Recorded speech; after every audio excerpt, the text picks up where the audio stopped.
Some events leave a deep mark on history, but none on the land. This is the site of the Battle of Hastings. After almost 1,000 years, no traces of the bloody conflict can be seen. But here, the fate of England turned. It's where a king was killed, and his victor claimed the throne.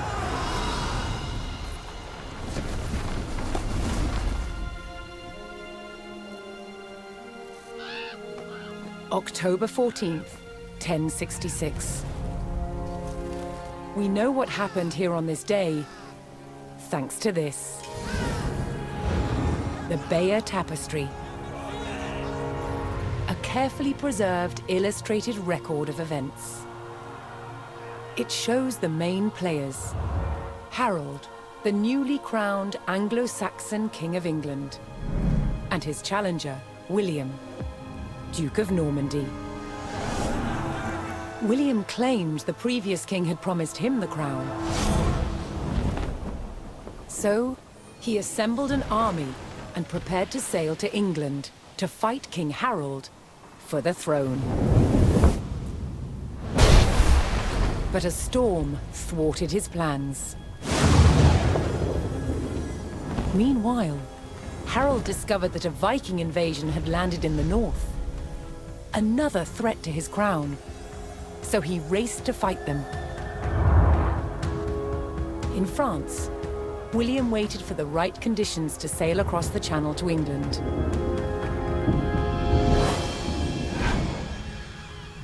The weather cleared.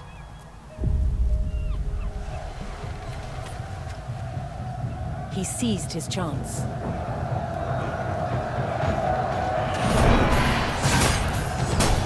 250 miles north, Harold had defeated the Vikings. Now, hearing of William's arrival, his army sped south. At 9 o'clock in the morning, on this hill, William's Norman army were ready to do battle with Harold's Anglo-Saxon men. The stage was set, and up for grabs, England itself.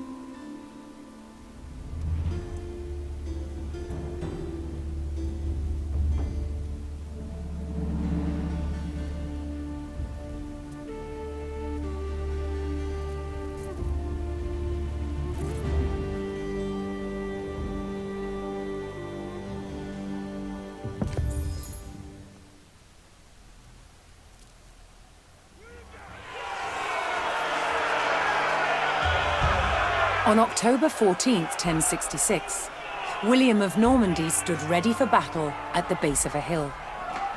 The high ground belonged to King Harold of England and his Anglo-Saxon army. Here, on this hilltop, the fate of England would be decided.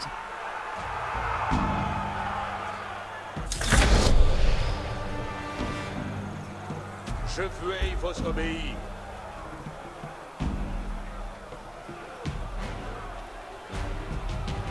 Acceptez vos compagnons. L'heure est de besoigner. Si comme vous acceptez William's Norman army made the first charge, launching a direct assault on the shield wall.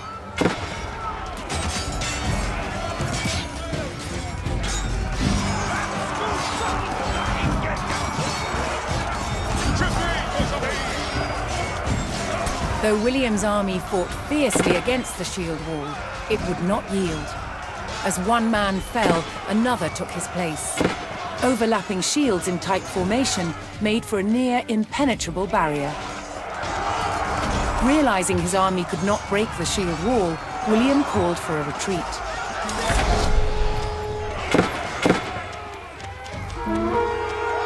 aimed to lure the Anglo-Saxons into a false sense of victory, causing them to break formation.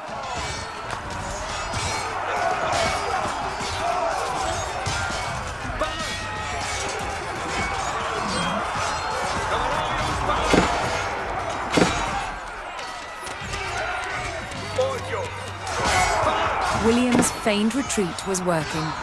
The Anglo-Saxon army broke their shield wall formation, leaving gaps for William to make a move.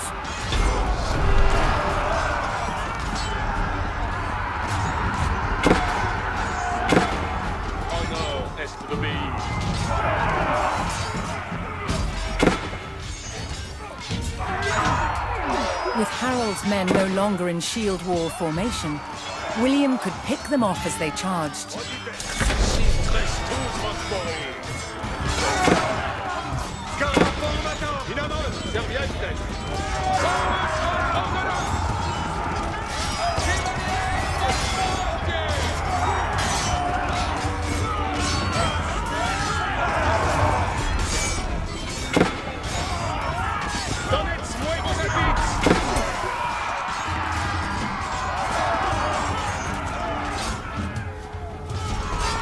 More Norman men-at-arms reinforced William's army.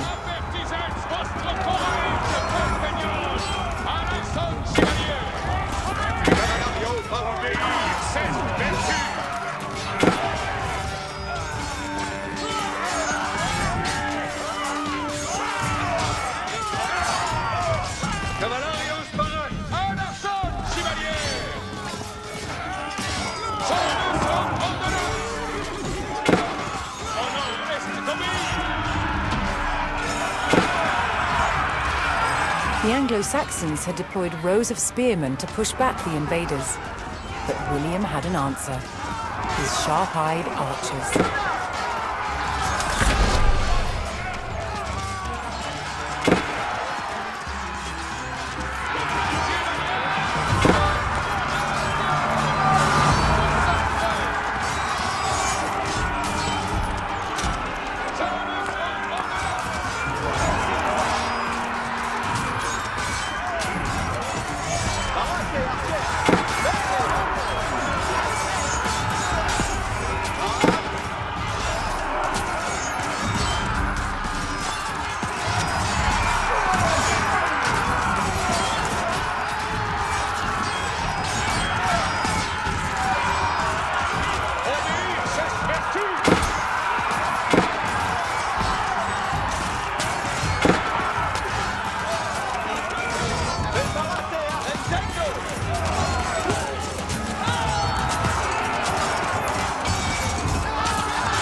Anglo-Saxon archers joined the fray, and the Normans' deadly cavalry ready to charge.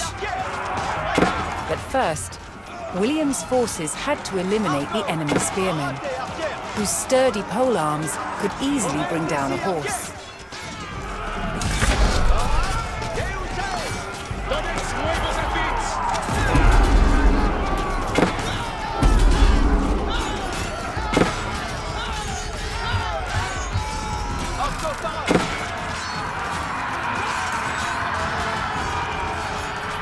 Additional Norman archers joined the battle.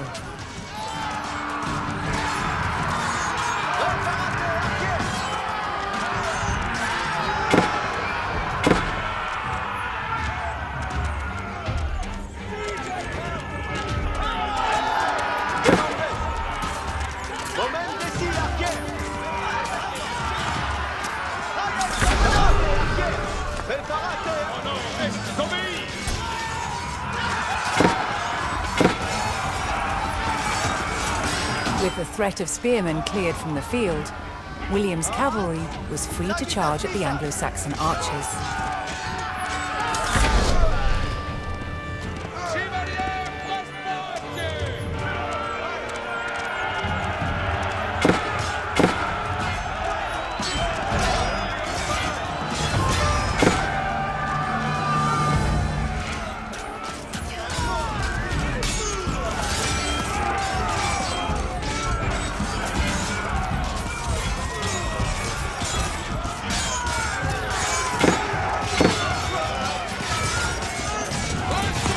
Anglo-Saxon army was in disarray. Their shield wall had been neutralized, and their numbers were dwindling. Now the only thing standing between William and victory was King Harold himself.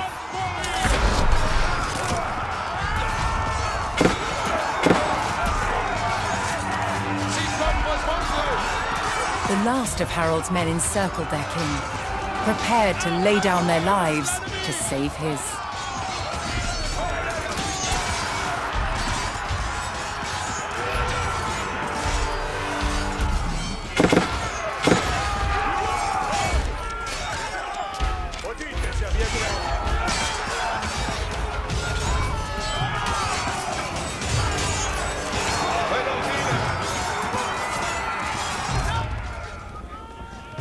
Atención.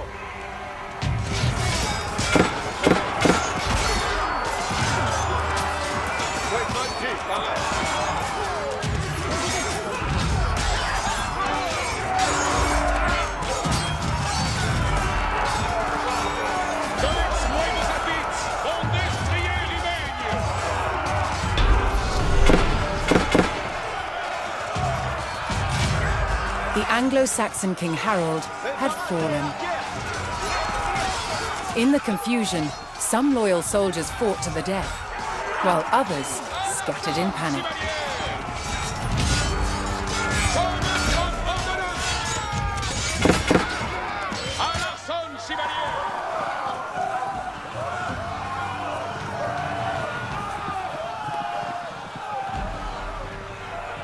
Leaderless and defeated, the last of the Anglo-Saxon army fled for their lives. The Normans celebrated victory over the English king, but William's quest to rule England was just beginning.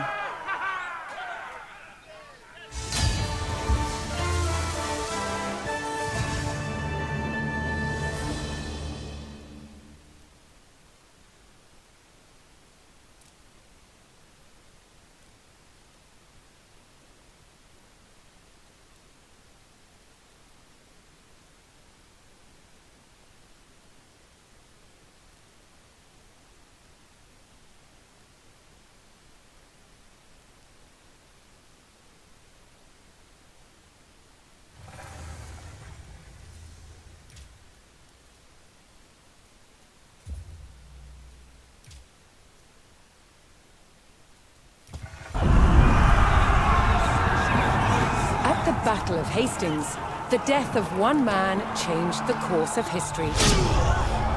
The Anglo-Saxon King Harold was killed here, on England's south coast. His army defeated by William of Normandy. Anglo-Saxon rule was over forever.